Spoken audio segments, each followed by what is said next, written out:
പുടിന്റെ വസതിക്ക് നേരെ യുക്രൈൻ ആക്രമണം നടത്താൻ ശ്രമിച്ചുവെന്ന ഗുരുതര ആരോപണമായി റഷ്യ. പ്രസിഡന്റിന്റെ വസതിക്ക് നേരെ ഡ്രോൺ ആക്രമണത്തിനുള്ള ശ്രമമാണ് ഉണ്ടായത്. ശക്തമായ തിരിച്ചടി ഉണ്ടാകുമെന്ന് റഷ്യൻ വിദേശകാര്യമന്ത്രി തിരിച്ചടിച്ചു. എന്നാൽ ആരോപണം യുക്രൈൻ നിഷേധിച്ചു. ശ്യാമ സദാനന്ദൻ ചേരുന്നു. ശ്യാമ, എന്താണ് സംഭവിക്കുന്നത്? റോഷ്നി, ഞായറാഴ്ച നൗർഗോറോഡയിലുള്ള പുടിന്റെ വസതിക്ക് നേരെ യുക്രൈൻ ദീർഘദൂര ഡ്രോണുകൾ ഉപയോഗിച്ച് ആക്രമണം നടത്തിയെന്നാണ് ഇപ്പോൾ റഷ്യൻ വിദേശകാര്യമന്ത്രി സെർജി ലാവ്റോവ് ആരോപിച്ചിരിക്കുന്നത്. 91 ഡ്രോണുകൾ ഉപയോഗിച്ച് വസതിക്ക് നേരെ ആക്രമണം നടത്തിയെന്നാണ് റഷ്യ പറയുന്നത്. ഇത് സമാധാന ചർച്ചകളിൽ ബാധിക്കുമെന്നും ഇത്തരം ഹീനമായ പ്രവൃത്തികൾക്ക് ശക്തമായ തിരിച്ചടി ഉണ്ടാകുമെന്നും റഷ്യ ആരോപിക്കുന്നുണ്ട്. പക്ഷേ ഈ സമയം പുടിൻ അവിടെ ഉണ്ടായിരുന്നു എന്ന കാര്യത്തിൽ റഷ്യ ഇതുവരെ പ്രതികരിച്ചിട്ടില്ല. പക്ഷേ യുക്രൈൻ ഇക്കാര്യം നിഷേധിക്കുന്നുണ്ട്.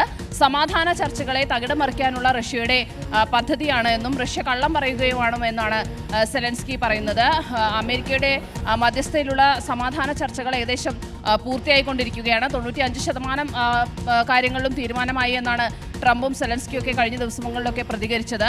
ഈ ചർച്ചയുടെ പുരോഗതികളെ ഇല്ലാതാക്കാൻ വേണ്ടിയിട്ടാണ് റഷ്യ മോസ്കോ ഇത്തരത്തിലൊരു ആരോപണം നടത്തുന്നതെന്നും ഇത്തരത്തിലൊരു ആക്രമണം യുക്രൈൻ നടത്തിയിട്ടില്ല എന്നുമാണ് സെലൻസ്കി പറയുന്നത്. പക്ഷേ ഈ ഒരു ആരോപണ പ്രത്യാരോപണങ്ങളുടെ ഭീതിയിൽ എന്തായാലും കീവിലെ ജനങ്ങൾ വലിയ ഭീതിയിലാണ്.